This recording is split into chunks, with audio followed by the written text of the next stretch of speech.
नमस्कार दोस्तों, आप सभी का स्वागत है मेरे चैनल एकम स्टडी सर्कल पर। पहले हम संज्ञा और सर्वनाम के बारे में तो पढ़ चुके हैं और आज हम तीसरा टॉपिक करेंगे हमारा, जो क्या है विशेषण। आज मैं आपको विशेषण के बारे में बताऊंगी। चलो दोस्तों शुरू करते हैं हमारी आज की वीडियो। हमारा टॉपिक है विशेषण और जैसे कि आप इसमें शब्दों में लिखा ही पढ़ रहे हैं विशेष।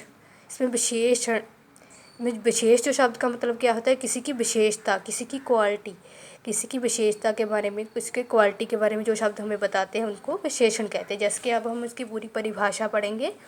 जो शब्द संज्ञा या सर्वनाम की विशेषता प्रकट करे उसे विशेषण कहते हैं।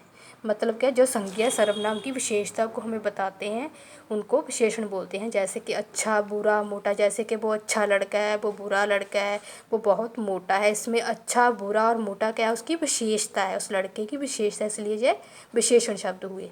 और आगे हमने दोस्तों विशेषण के बारे में तो पढ़ लिया। विशेषण में भी दो चीज़ें होती है, एक होता है विशेषण और एक होता है विशेष्य। विशेषण जो शब्द हैं जो विशेषता को प्रकट करते हैं, जैसे कि अच्छा और बुरा शब्द। और विशेष्य क्या होते हैं, विशेषण शब्द जिनकी विशेषता बताता है उसे विशेष्य कहते हैं। मतलब विशेषण शब्द जो है जिसकी विशेषता प्रकट करता है, हमें बताता है, उसको हम विशेष्य कहते हैं। जैसे कि मैंने जहाँ पर लड़का लिखा है, पूरी उदाहरण के माध्यम से मैं आपको समझाऊंगी। इसमें लिखा है कि रमेश अच्छा लड़का है। इसमें क्या है, अच्छा शब्द क्या है, इसमें विशेषण है। उस लड़के की जो विशेषता क्या है, अच्छा है वो, ठीक है, वो क्या हुआ, अच्छा शब्द विशेषण हो गया। और लड़का क्या है, विशेष्य। क्या है, लड़के की विशेषता है ना अच्छा, इसलिए लड़का है विशेष्य और अच्छा शब्द क्या है, विशेषण। ठीक है दोस्तों, अब हम करेंगे विशेषण के भेद। सबसे पहले मैं आपको उसके पहले, वैसे विशेषण के 4 भेद माने जाते हैं। सबसे पहला भेद हमारा क्या है, गुणवाचक विशेषण। जो शब्द संज्ञा जांच सर्वनाम के गुण, दोष, रंग, आकार का बोध कराते हैं। मतलब कि जिन शब्दों से हमें किसी भी संज्ञा या सर्वनाम के गुणों के बारे में पता चलता है। जैसे कि मीठा, भला, सुंदर। जैसे कि वो लड़का बहुत सुंदर है, उसका क्या गुण है, सुंदर। और फल बहुत मीठा, जैसे कि आम बहुत मीठा है, आम की विशेषता क्या है, मीठा। ठीक है, जो उसका क्या हुआ, गुण हुआ। आगे दोस्तों पढ़ेंगे हम। इसलिए जो मीठा, भला और सुंदर क्या है, ये तीनों शब्द क्या है, गुणवाचक विशेषण की उदाहरण। अब सेकंड नंबर पर हमारा क्या है, संख्यावाचक विशेषण। ये क्या होते हैं कि जो शब्द संज्ञा या सर्वनाम की संख्या का बोध कराए उनको संख्यावाचक कहते हैं। जैसे कि संख्या से हम क्या, किसका बोध, हमें संख्या का शब्द पढ़ते सार हमें क्या, हमारे मन में क्या आता है, गिनती के बारे में। कि जो शब्द हमें किसी भी संज्ञा सर्वनाम की गिनती का बोध कराते हैं, संख्या का। जैसे कि 3, कुछ। ठीक है दोस्तों, इसके भी आगे हमारे 2 उपभेद हैं जिनके बारे में हम पढ़ेंगे। जैसे कि निश्चित संख्यावाचक, जिन शब्दों से किसी वस्तु की निश्चित संख्या का बोध होता है। मतलब किसी भी वस्तु की हमें निश्चित संख्या का पता चलता है, वो 1 है, 2 है, 3 है, 4 है या 5। ठीक है दोस्तों, उनको क्या कहते हैं हम, निश्चित संख्यावाचक, जिनका हमें निश्चित रूप में पता चल जाए, 1 है या 2 है या 3 है।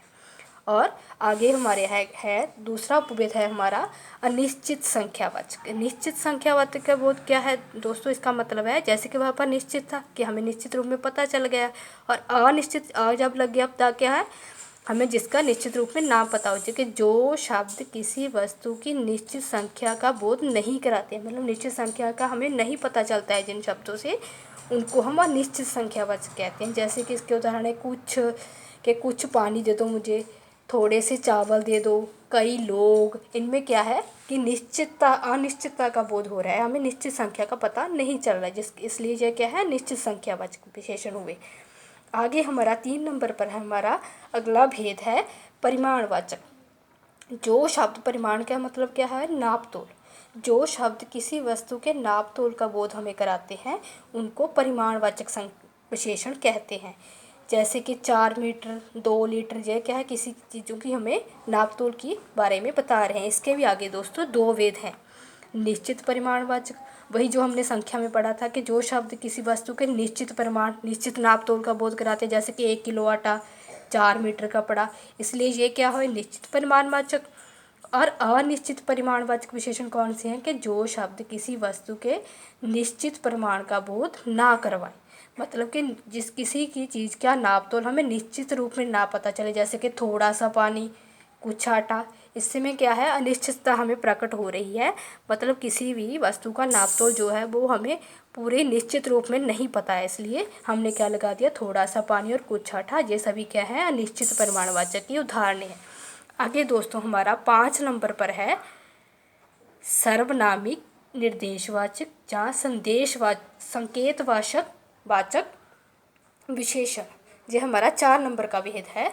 इसमें दोस्तों क्या है, जैसे कि सर्वनामिक, इसमें सर्वनामिक से क्या है, जो शब्द किससे बना है, सर्वनाम से बना है। मतलब क्या कि जो शब्द जब सर्वनाम के साथ हमने एक प्रत्यय ला दिया, नामिक एक प्रत्यय लगाकर क्या बन गया हमारा, सर्वनामिक। इससे हमें जैसे कि शब्द से ही पता चलता है इसमें सर्वनाम की बात हो रही है।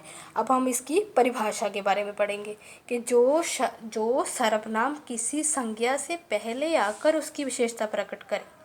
मतलब क्या दोस्तों, जो सर्वनाम शब्द हैं अगर वो संज्ञा से पहले आकर उस वाक्य की विशेषता प्रकट करते हैं तो उनको क्या हम कहते हैं, सर्वनामिक विशेषण बोलते हैं। जैसे कि हम उदाहरण के माध्यम से समझेंगे कि यह पुस्तक तुम्हारी है। इसमें पुस्तक शब्द क्या है दोस्तों, पुस्तक शब्द हमारा संज्ञा है और यह शब्द क्या है, यह सर्वनाम है। मैंने आपको बताया था ना इसकी परिभाषा में कि जो शब्द संज्ञा से पहले, संज्ञा तो पुस्तक बाद में लिखी है और उससे पहले सर्वनाम शब्द लगा ना यह, इसलिए यह क्या हुआ, सर्वनामिक विशेषण हुआ। इसी तरह दूसरी उदाहरण है हमारी, यह मेरा भाई है। इसमें वह मेरा भाई है, इसमें वह शब्द क्या है, हमारा सर्वनाम, और मेरा शब्द क्या है, भाई, और मेरा जो शब्द क्या है, ये यहाँ पर संज्ञा है और संज्ञा से पहले वह लगा है ना दोस्तों, तो वह जहाँ क्या है, सर्वनाम, इसलिए यह भी क्या हुआ, सर्वनामिक विशेषण। इसे दोस्तों निर्देशवाचक इसलिए कहते हैं जो कि हमें यह शब्द है, जैसे कि यह शब्द यह पुस्तक को निर्देश दे रहा है ना, इसलिए यह क्या हुआ, इसे निर्देशवाचक बोलते हैं। और संकेत, जैसे कि यह शब्द पुस्तक की ओर संकेत कर रहा है, इसलिए इसे संकेतवाचक विशेषण भी कहते हैं। चलो दोस्तों, मैं उम्मीद करती हूँ कि आपको जो टॉपिक अच्छे से समझ आ गया होगा। और एक बात मैं आपको और बताना चाहती हूँ कि अगर आपको मेरा वीडियो अच्छी लगी तो मेरे चैनल को सब्सक्राइब करना मत भूलिए। धन्यवाद दोस्तों।